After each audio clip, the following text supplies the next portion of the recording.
Hi everyone, I am Ash from ProWritingAid. I am so happy to see you guys today. We are joined by Jen Graybeal. Jen is phenomenal. She is a book coach, freelance editor, and author cheerleader working exclusively with romance authors. And she aims to take their books and the businesses to the next level. Jen has worked with indie published romance authors for years, and today she'll be sharing the top 10 things you need to know about finding, hiring, and working with freelance editors. Jen, thank you so much for being here with us. If you're ready, I'm going to just sit back with everyone else and soak in all there is to learn. If it's fine with you, I'll pop up at the end of the session to take some questions from all of you. If you have any specific questions that you would like me to ask, please remember to put them in the Q&A box below. Over to you, Jen. Great, thank you so much, Ash.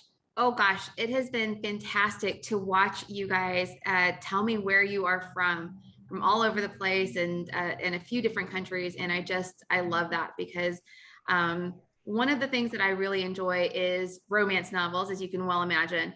But what I love about it is just how universal romance is.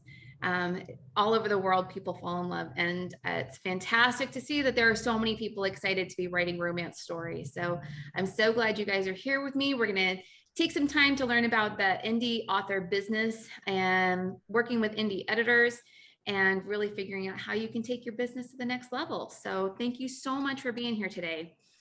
Some of you guys might be in a situation where you are questioning whether you want to go traditional or whether you want to go as an indie publisher. And let me just tell you that either way can be a really great choice. It kind of depends on what it is that you're looking for out of your publishing career and how you work best in terms of running your business. So there are no wrong answers, especially when it comes to the romance genre, where indie publishers have been doing a really fantastic job there. So a little bit about me. I'm Jen. My pronouns are she, her. I am a book coach. We'll talk a little bit during the session about what book coaches are, which is that I offer customized sessions for romance authors. We can talk about books in terms of doing plotting and series and what you can need in order to make that book better. And sometimes we spend time talking about the business, figuring out how you can run your business better, because being an indie author is really all about being an entrepreneur. As an indie editor, I've worked over 150 projects from all heat levels and most subgenres. So it's a job that I absolutely love. And the author cheerleader, let me just say that this is a solitary business. There's a lot to it. There's a lot to do, and it can feel very lonely to be alone in a room with your hands on your keyboard and getting those words on the page. But just know that there are some really fantastic stories, and there's a way to really make this a great experience. So, and that's really what I want for all of my authors. I want you guys to have a really fantastic experience. So let's dive in a little bit here. The first thing I want to talk about is the Facebook group. I hope everybody is taking some time to join the Facebook group and to ask your questions there. And what a fantastic resource that is that ProWritingAid has provided, with lots of interactions, lots of questions, and lots of folks chiming in to help each other out. And that is just wonderful to see. I did see that there were some folks in there that felt a little discouraged about some of the things that they'd heard. And I just want to tell you that there's room in this genre for every story that you want to tell. It might be a more niche story. It might be a story that has more of a broad appeal. So if it is the book of your heart, you can write that and you can publish it, and you can share that with the world. So the other thing to think about is the way in which you write that story. There are a lot of correct ways to write books. And so whatever correct way works for you is the one that you should be following. So be open, if you've never written a book before, be open to trying different things, whether it's using note cards or software or whatever it is. Be open to trying lots of different things. But at the end of the day, the correct way to write the book is the way that works best for your brain. And then the third thing I want to tell everybody is how very, very important it is to find your squad. And we are going to talk a little bit more about what that means here in this session. So the finding your squad editors are a real key part of that. When you are looking to expand, whether you are a fully indie author that is putting all of your own books out, or whether you are a traditionally published author who is looking to expand their business by publishing some works independently of that traditional contract, there's a real pathway that you can follow for indie authors, and that is really an important part of your overall business strategy. Traditional publishers are super appealing for a lot of people for a lot of great reasons. One is that they have a whole team that's going to help you to put that book together to make it the best that it can be, whether it's an editor project manager, their copy editors, their proofreaders, their marketing team, their cover designers, all of that group that comes together to make something happen. There's a lot of people that are involved. And as an indie author, the thing that you have to do is you have to think about how you are going to build your professional team. Who are the people that you're going to bring in that make that book the best that it can possibly be? And the good news when you are an indie author is that you get to choose who participates in that team. And the challenge to that is that you have to choose all those people, and that can be a whole process. So we're going to talk about that a little bit more. I do want to say that I use the term team very specifically. I don't talk about it so much as a community necessarily, or as a family. And I do that because, and I use the analogy of a sports team. I am not a sporty person, so if this doesn't work for you, I have another analogy I'll use too. But in a professional sports team, everybody has a job, everybody has a position, and they play that position as they work towards a common goal. And that common goal is making that book shine. But the other element of being on a professional team means that every single person on that team is replaceable. And you have to find the right personalities that work together, not only in terms of what they can do professionally, but in terms of the way that they work, so that that team really comes together and is really functioning, and all of the pieces are moving together. Now, if you are not a sports person, I totally understand that. The other analogy that I really like to use is for those of us that enjoy celebrities and watching movie premieres and things like that. What you are pulling together is your glam squad. You are the star, the author, the talent, and there are a lot of folks around you that are involved in making you look the best that you can. So when you think about pulling in your editors, when you think about pulling in that team together, that's really what we're looking for. A whole bunch of people that are all working towards the same goal and making that book shine. Now, the first part of this is going to be figuring out all those different types of roles. So there's lots of different kinds of editing. And I think this is one of the things that really trips people up, because when you say you're looking for an editor, well, what is it exactly that you mean? I think of editing in there's three flavors. And I think that's probably the easiest way to think about it. So, and they all sort of follow a development of the book as you're going through. So the first stop is the developmental editing and the manuscript evaluation. This is where we look at the book in terms of a big picture. We look at what's working. We look at the tropes that you're using. We look at the story that you're telling. We look at the characters and how they're drawn, how you've really fleshed them out, what kinds of things that you're doing there. But getting a developmental edit can be a very detailed process, and it can be really expensive, but it's an extremely valuable piece, because this is the element that's going to really take that close nitty-gritty look at your story and figure out what's going on there. And if something isn't working, that's what we are trying to identify. The real magic of a developmental edit is to figure out what's missing, what's not there, and how you can add in those threads, how you can weave that together to make a really fantastic book all at once.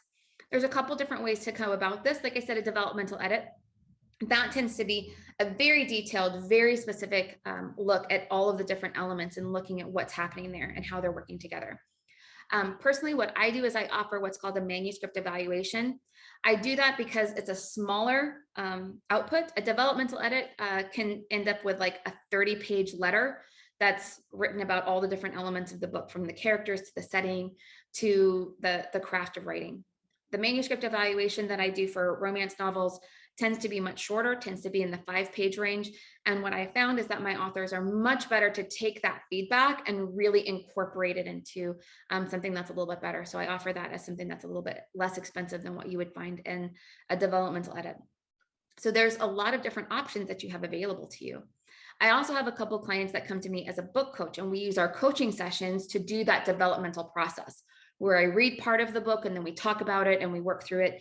And if you are more of an auditory learner, then that might be a better solution for you.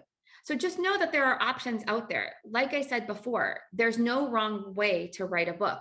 All it takes is you figuring out the best way that works for you, that works for your brain, that works for the amount of time that you have, and really leveraging that to make it into the best book that it possibly can be. So once we have all of the big pieces, once the book is really sort of like coming together, we move on to the copy and line editing process. And this is where we're really focusing on the text and what you have there. This is our opportunity to, when we're going through those scenes, do we need to punch it up? Do we need to check the pacing? Do we need to work a little bit harder on the types of language that we're using? When you have those really important, deep moments, are we really making sure that we're having an impact on our readers and really making that emotional engagement the best that it can be? So that's what we're looking at in the copy and line editing process. And this is something where you might find that you have a couple of rounds as you go through. You might find that it takes 2-3 times through to get to the book that you're really looking for. So the other thing to think about here is this is where you might find that you need to have multiple editors available. The first reason is because having multiple inputs is a really good idea. Secondly, there could be a scheduling issue. Personally, I book out 6 months in advance. So I love listening to people talk about their books, but if you have finished your book this month and you'd like for me to look at it in November, that's a no-go. I'm already booked.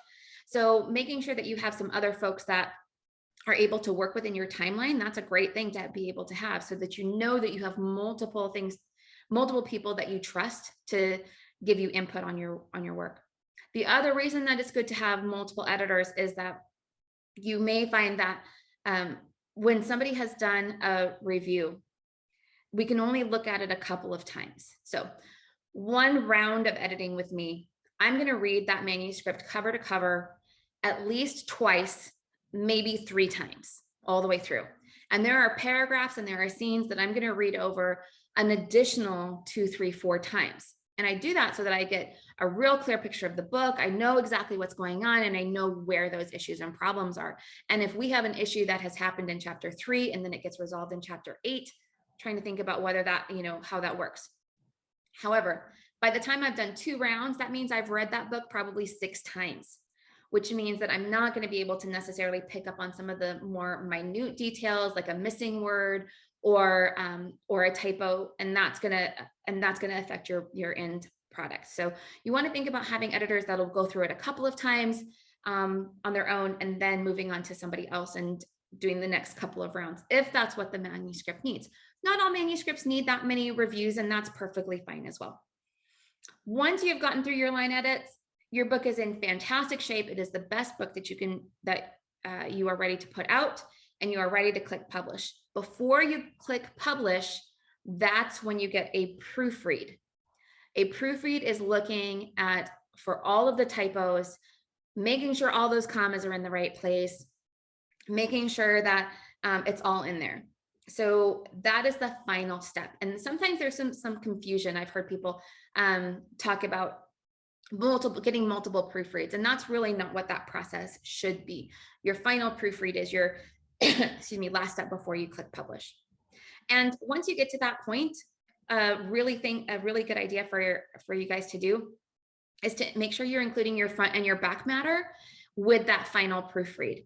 And front matter, back matter, if you're not familiar with those terms, that's the stuff that goes into the book before the story starts, and then the back matter is the stuff that goes in once the story is finished. So that might be your acknowledgements, your hey, come and visit my website, or here's links to the other books that I've written, here's a chapter for the next book, all those different kinds of things that you might include in the book that are outside of the story that you're telling.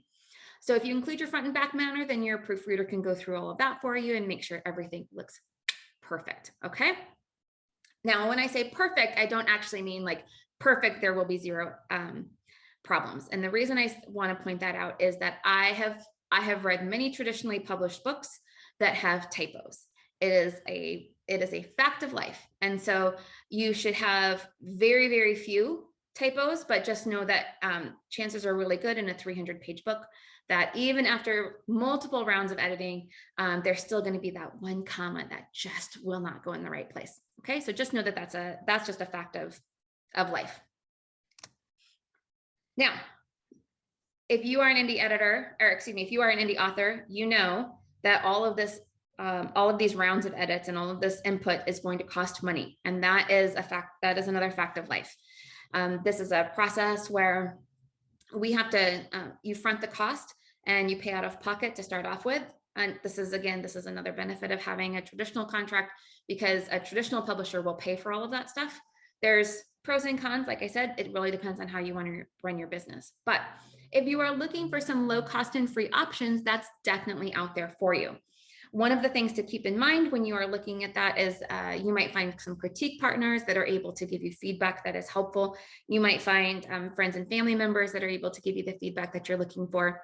But I want to say that with a little bit of caution, because if they are not romance authors or they are not romance fans, you may find that the feedback that they give you is not terribly helpful or not necessarily something that would go along with what you have, with what the book that you are trying to write.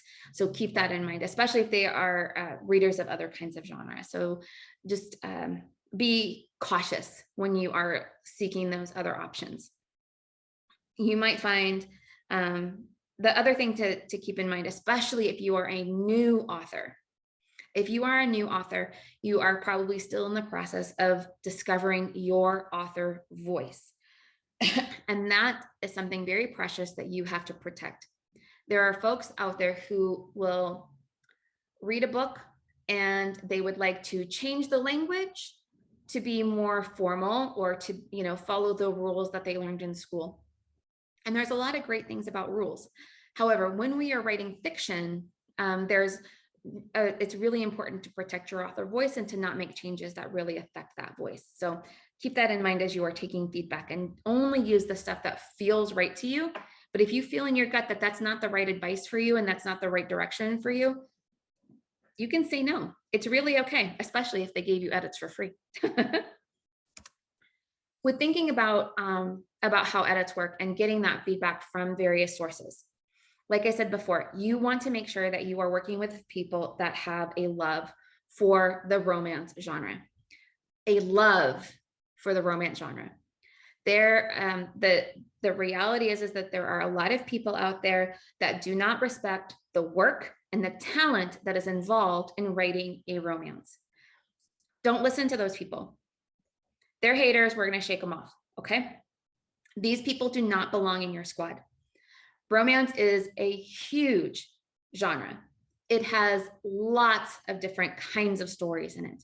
And indie authors are doing an amazing job of telling the stories that traditional publishers have not been telling, to be perfectly honest. So please feel free to write the story that, like I said before, write the story of your heart. Write the story that you know you want to read. Understand that there are romance readers that they know what it is that they are looking for. They know what they want out of their books, and they are absolutely voracious in the way that they read their books. I looked this up actually. The average American reads 12 books a year. 12 books a year, which is really good. But half of America only reads 4 books a year. Only 4 books a year. There are romance readers out there that are reading 4 books a week. So they know what they are after and they know what they like. So you do want to make sure that you are respecting those genre expectations and those subgenre expectations, and make sure that whatever editor that you are working with, whether that is a paid editor or a critique partner or anybody else, that they should never make you feel like you are writing it wrong. Okay. Because there's a lot of things that are out there. And if anybody out there is rude or disrespectful, absolutely ignore their advice and find somebody new to work with. You don't need that kind of negativity in your life. I guarantee it. Okay. So only work with people that are excited to work with you. And if you think this is something that that doesn't happen, I can tell you for sure. I have a couple of clients that have told me that they've worked with editors and proofreaders who did not enjoy their books. And I thought, why on earth would you do that? There's lots of romance editors that are out there that love this genre, that have that want to see these books that are great, and they are able to provide you with real feedback on what those genre and subgenre expectations are, and they will help you to make those books the best that it can be. So if you don't find the right person the first time, just keep looking. So what are we looking for, and where do we look? So like I said before, finding the right editor, and the team that's going to work with you is finding your glam squad. So the right editor is like finding the right hairstylist. You can get recommendations from your friends, which is a great thing, but that person may not be the right person for you. So you do need to feel like you're going to shop around a little bit. One of the best ways you can do that, and something that hairstylists do not do, is give you samples. You can reach out to editors and you can say, hey, do you do sample work? And the vast majority of them will say yes. Some of them do 1,000 words. Some of them will do 2,000 words. Some of them have other things that they do. A lot of them will do that for free. And you can get a sense of what is it that, how do they give feedback? What are the things that are changing? Does it feel like they are giving you the feedback that you need? The other thing that you can do, if you are more of an auditory learner, more of an auditory processor, one of the other things that you can do is see if they will schedule a meeting with you. And you can learn a lot about a person in a 15 to 30 minute session. You and I have only been on this session for 30 minutes, right? Less than 30 minutes. You already know tons about me, right? Right. So you can learn a lot about how a person works and whether this is a person that you are able to, again, think about how personalities work together. And if that's the case, then you are able to find the right person. Okay. So those are two ways that you can kind of get to know your editor before you really get in there with them. And make sure that when you are trying to stay on schedule and that you are communicating your challenges. The last year and a half has been difficult for absolutely everyone. Okay. A lot of my clients called and said, or emailed me and said, I am sorry. I know that I owe you a book, but I am suddenly a homeschool mom to 3 kids, and my husband doesn't go to the office anymore, and he's here trying to have, Zoom calls and all those other things. And so the writing time just really tanked for a lot of folks, and they were not able to keep with the schedule that they initially set up for themselves. It's understandable, but you do have to communicate. Be honest, be open with what it is that's happening. If the muse has left the building, make sure that you're reaching out to your editor so that that editor is able to, maybe reconfigure their calendar. And if that's not something that's possible, make sure that you have a very clear understanding of deposits and refund policies. Okay, that's really key. Now, where is it that you're going to be able to find these people? So we're going to kind of start with big funnel and then go down to something that's a little bit more specific. EFA is the Editorial Freelancers Association. It is a group of people, mostly in the United States, although there are some folks outside the United States, that are all freelance editors. They do free job postings. You can create a job and you can send it out, and they will send it to folks that have signed up for that. You will get a lot of responses there.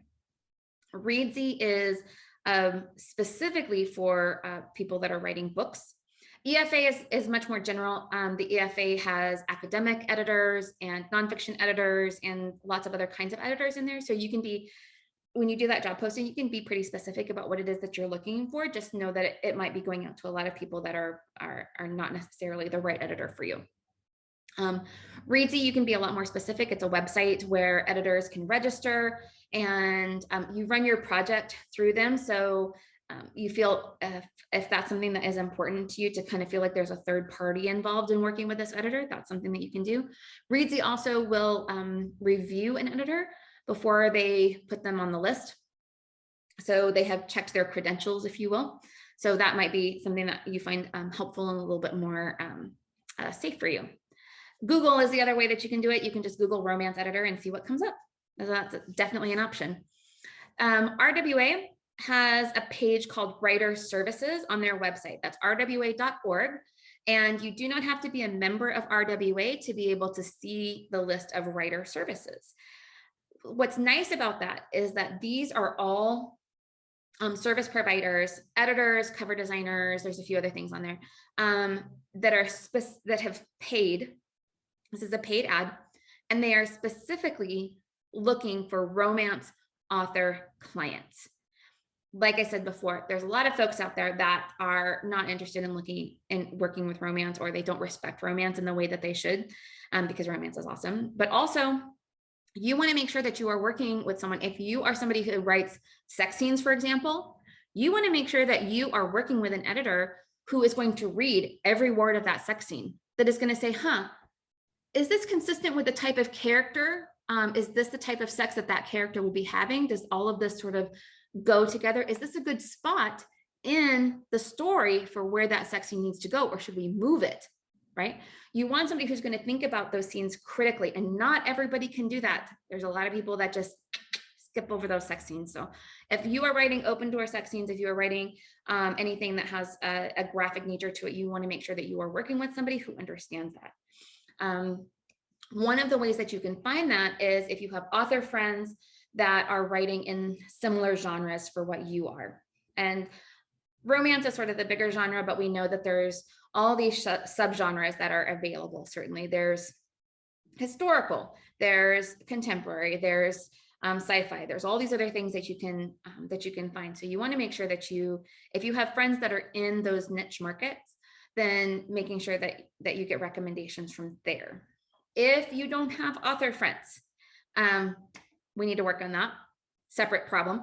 But the other place that you can find names of editors, a lot of times it's in the acknowledgements.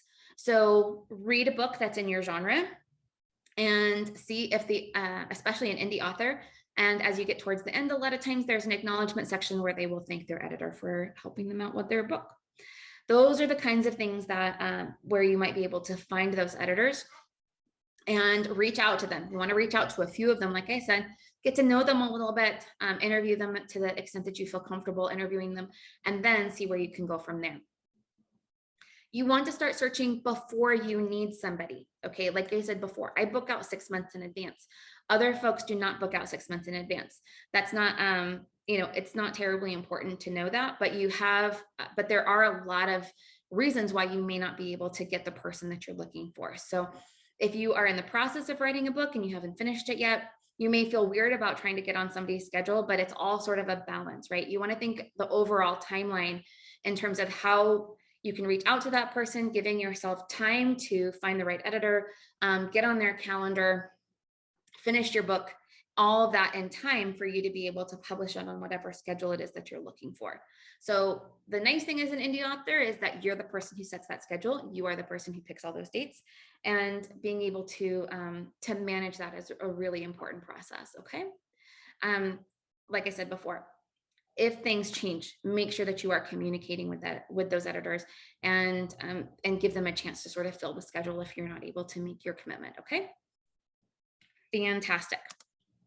Okay, we have a little bit more to talk about. That's a little more, techie, and just some details here. And then we are gonna head over to Q&A. So if you have some questions about anything that I've talked about today, I do see that there's about 10 questions in the Q&A, but feel free to put some more questions over in the Q&A. Anything that we don't get time to do today, I'll jump over to the Facebook group later and we can chit chat there anytime, okay? And then I'll also at the end, there'll be ways to reach out to me. You guys are more than welcome to reach out to me, okay? So pricing, like I said before, if you're talking about multiple rounds of editing, if you are looking at having kind of a group that you can pull from when you're looking for editors, one of the ways that you can do that in terms of setting up your budget is checking editor websites.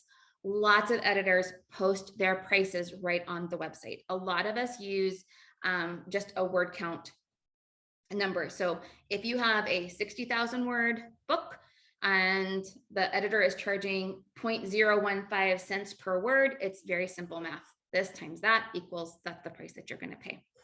So look around, take some pricing options and see sort of what you feel comfortable with, right?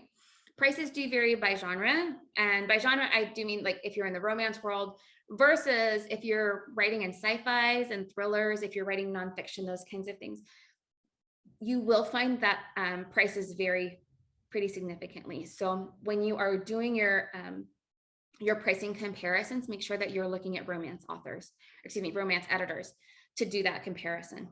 It also varies by level of editing. So a developmental edit is a different price than a copy edit, which is a different price than a proofread, okay?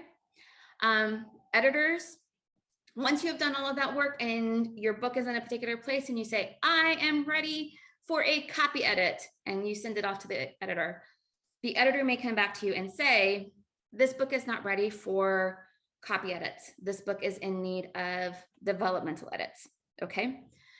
This is a situation where you kind of have to trust us that we know what we're talking about, and that we are trying to provide the right level of service for where the book is. This isn't something to take personally. This is where you kind of have to start to separate yourself from the book, that this isn't a reflection on you. It is simply a reflection on where the book stands and where the manuscript is. So again, make sure that you're super clear about deposits and refunds. And if you are being told that your book needs a different level of editing, number one, you can go to a different editor and get another option and get another opinion. I mean, so that's always the case. And you may be able to negotiate with that editor to get the different type of editing. So they may be able to do the same thing, but not every editor does every level of editing. So again, this is why you need to have a list. Make sure you're making a list. Technology. For the most part, the vast majority of what we use is Word, Microsoft Word. And I do have a number of clients that use Google Docs, perfectly fine. If you are working with an editor though, whether it's in Word or whether it's in Google Docs, make sure that they are using the track changes option. That is a setting in Word. And if you are in Google Docs, you have options of the types of edits that you're doing, where you are doing suggestions versus changes. And so what that means is that it will change the color of the font. It'll highlight things that are being changed, everything down to every little comma that you make and every word change that is out there. You want to make sure that's the case. I have heard stories of folks finding ghost paragraphs that they didn't write, and turns out their editor inserted a paragraph because they felt the story needed it. And there's nothing wrong with that. Here's the thing. I have absolutely written paragraphs for my clients because it's like, I want more, and this is the more that I'm kind of talking about. This is an example of how I would recommend that you write it. However, because it's in track changes, you can absolutely see that. And then I stick a comment over on the right-hand side. Both Google Docs and Word do comments. Over here on the right-hand side, and I always say something to the effect of, this is kind of what I'm looking for, but please change to suit yourself. Because again, we are talking about your author voice. I have a tremendous respect for author voice, but I can't duplicate it necessarily. So I do my best to duplicate it, but at the end of the day, it's your book, and you want to make sure that you are comfortable with every single word that appears on the page. If you are somebody that is working in Scrivener, it's a great tool. Lots of people love Scrivener. Just know that you are going to need to, when you are sending this out to editors, that you're going to need to export your Scrivener file into a Word document so that we can edit it. Please do not export to PDF. We can't make changes on those. And this came as a surprise to one of my clients. You cannot take the Word document and stick it back into Scrivener. So all of the changes, if you want to stay in Scrivener, all of those changes will have to be made by hand. So another great reason to have track changes, so that you feel like you're approving every single change. But just know that that's how it works with Scrivener. Okay. Style guides. I mentioned before that there are lots of different kinds of editing. So there's, nonfiction and academic and all these other kinds of things. And when folks what we have learned in school, for the most part, I went to a public school in the state of California. So this is what I learned. What I learned was a lot of academic writing, and I learned a lot of nonfiction writing. And the rules that we follow when we are talking about nonfiction and journalism and academic is different than what we see in fiction. Also, just to make things more complicated, the rules change.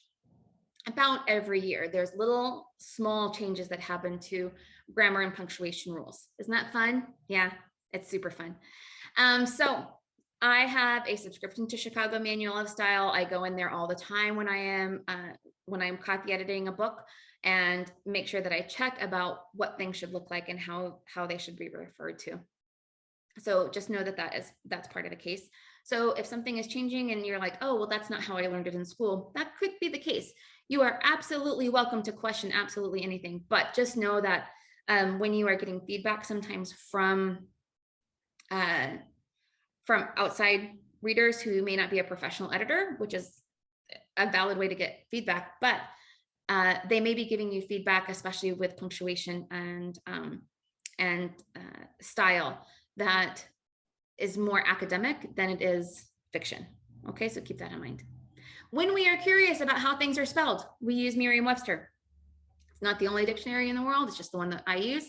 Oxford English is another great one, and that's usually what we go with. The thing to remember is that these are guides and not Bibles. So if there is a way that you want something written, then you can absolutely build your own.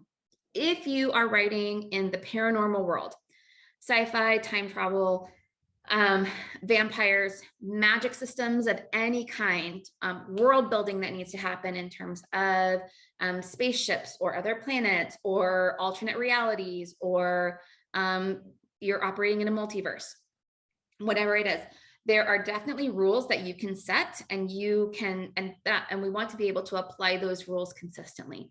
This can be something super big, like how planets are named or how governments are set up, or it can be something really small. I have a client who has written a multi-book series, and when those characters a lot of times find that they have a pet name for the person that they have fallen in love with, and that pet name replaces their real name. So it is capitalized throughout the whole rest of the series once that pet name has been established. So pet names and nicknames, she has a list of them that she uses. All of these are words that are automatically capitalized. You can do the same thing for whatever it is that works for you. So these are the kinds of things that you can put in your own style guide. Like I said, Chicago Manual Style is the way that we work. For things that are questionable, you can make sure that you build your own. And that is a really great thing to be able to do if you are writing a series and you're going to have this.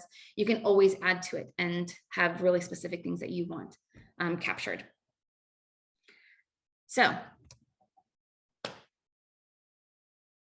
at the end of all of this, you're getting input from a lot of different kinds of people. Everybody is going to have an opinion about books. Some of those opinions are going to feel real good for you, and some of those opinions are going to feel not so great for you. And it's very difficult sometimes to really feel confident in what you should change and what you shouldn't change. But what I want you to make sure is that every single person that you work with, whether that is a paid editor or whether that is a friend that's helping you out, they should be working to make your book better. You should feel confident about the story that you are writing. And when there are problems identified, you should feel that you have a pathway to a solution. Books, at the end of the day, books are letters on a page and everything is fixable. There's no one right way to approach the story. There's no one right way that it has to be written. Okay, there's a lot of options in there. So be willing to listen when somebody says, no, oh honey, no, don't do it that way. And be open to the idea that you have to kill your darlings. Just remember that you can always use those in marketing and newsletters. But the final approval is yours. You are the publisher and it's your name on the book. So go out there and tell your own story. So now we have some time for questions. This is how you find me. This is my website, jengraybeal.com.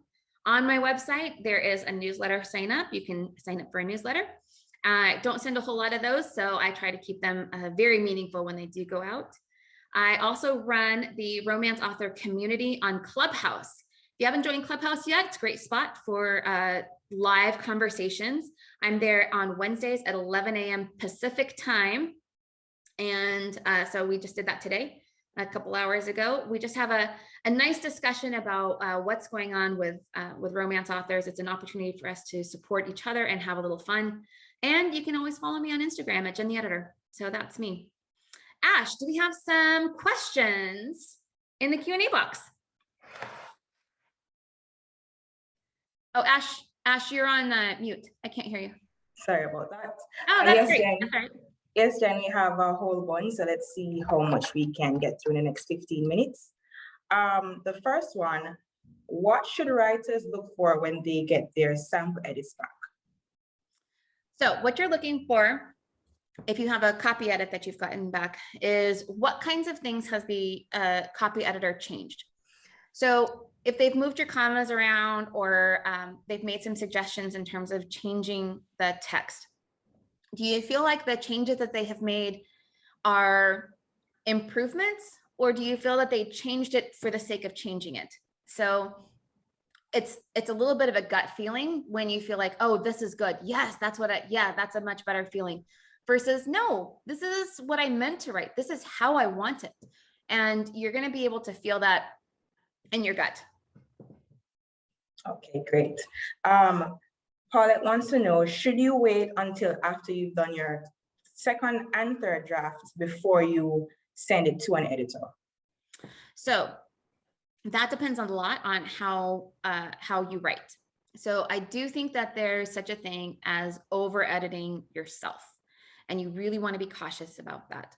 So 2 to 3 revisions on your own, I think, is a really good number to be able to send it out to an editor, right? When you get your first draft, let it sit for a little bit, go through it again, make your changes, and then give it one more shot, and then you're good to go. Okay, great. Would an indie editor be beneficial for a new writer, even if they hope to traditionally publish at some point in the future? So here's my advice for when you want to traditionally publish. It depends on what purpose you feel that indie editor is going to serve for you. Editing, in terms of making story changes, in terms of how we want that story to read, there's a lot of opinion involved. And professional editors have professional opinions, but they are still opinions. Books, every single book that comes out is completely unique. So if your goal is to pursue traditional publishing, you could be in a situation where the editor that you paid, that was an indie editor, has made suggestions that are not consistent with what the traditional publisher is looking for. So in general, what I say is that if you are wanting to traditionally publish a romance, you can start your querying as soon as you have gotten that manuscript in the best shape that you can get it in.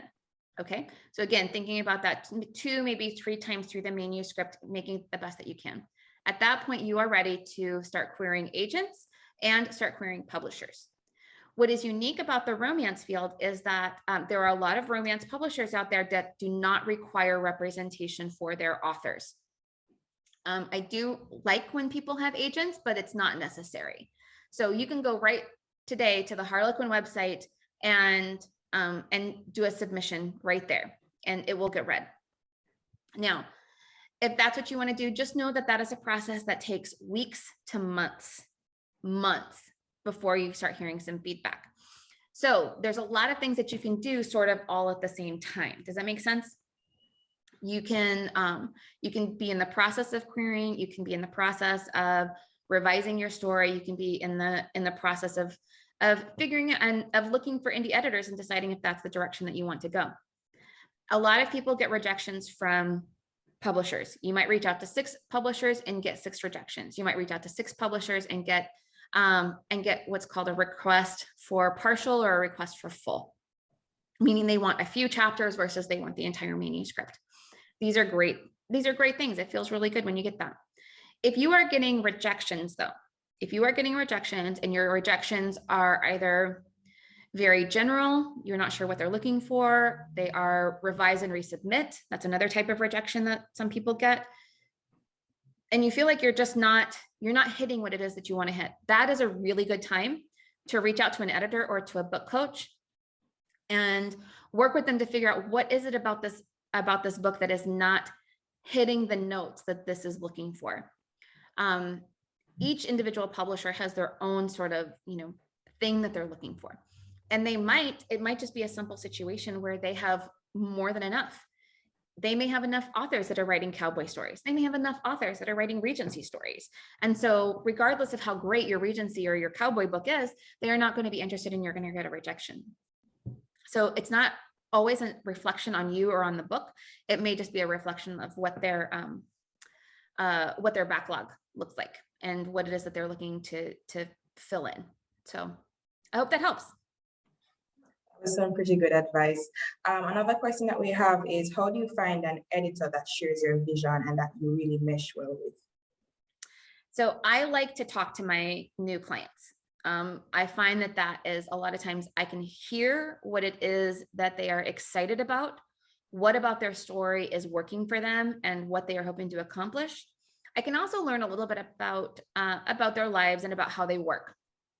I also use that opportunity to find out a little bit about how their brain works. And I spend a lot of time talking about and thinking about how other people's brains work, because it's really important that the feedback that I'm giving them meshes with that. So when you are searching for an editor, you really want to think about what you want. For example, a lot of folks will say, you know what, you can be totally honest with me. Tell me exactly what I need. You don't have to sugarcoat it. Okay, that's not really my style. I don't sugarcoat things, but I'm also not mean. And I'm always going to be honest with you. I'm absolutely always going to be honest with you, even if that honesty is a little bit of tough love. This is a story that's not working, and this is because my goal is that I want this book to work. I want you to publish this. I want it to be something that you are proud of, that you can squee over, right? And so that's the type of feeling that you want to have when you are working with an editor. You want to feel like this is somebody who's going to partner with you, not somebody who's going to command you. Does that make sense? Especially when you're in the indie world. Like I said before, one of the great things about being an indie author is that you can write about anything that you want to write about and publish it. So it's really not about whether that niche, somebody says, that's a niche that doesn't sell. Well, okay, maybe the book won't sell, maybe, but maybe it will. Maybe you're the first person who creates a whole new excitement about Icelandic Vikings. Why not? How come we don't see more Icelandic Vikings?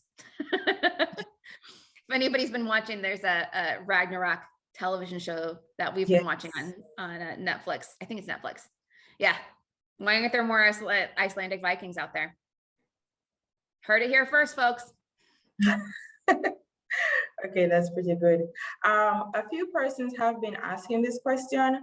Are editors paid by the word or by line, or is it by project? So we come up with a price based on the word count. So if you have a 60,000 word book, it's one price. If you have a 98,000 word book, it's a different price. And in terms of project, so read carefully on how the editor is, what type of package that they've put together. So I have a manuscript evaluation that I do that is one look at the one round with me. And when I send you my comments and your editorial letter, that's done. We're at the end, and the final invoice is included with that email. When I do a package, I have a copy edit package that is 2 rounds. So I'll do the first round and I send it back to you. The author has 2 weeks to make their changes and go through what they want to go through. That 2 weeks is something that we set up in advance. So 2 weeks is sort of the standard, but if you want 6 months or you want 2 days, we can play around with that when we do the scheduling. Again, this is why scheduling is super important. And then they send it back to me. I do the second round look, and then it goes back. That's when that project is finished. So make sure that you understand what it is that the editor is offering and what it is that you're paying for, whether it's 1 look, 2 looks, or more. Okay, great. Thanks, Jen. So this is our final question for this session, and it's on the other side of the spectrum.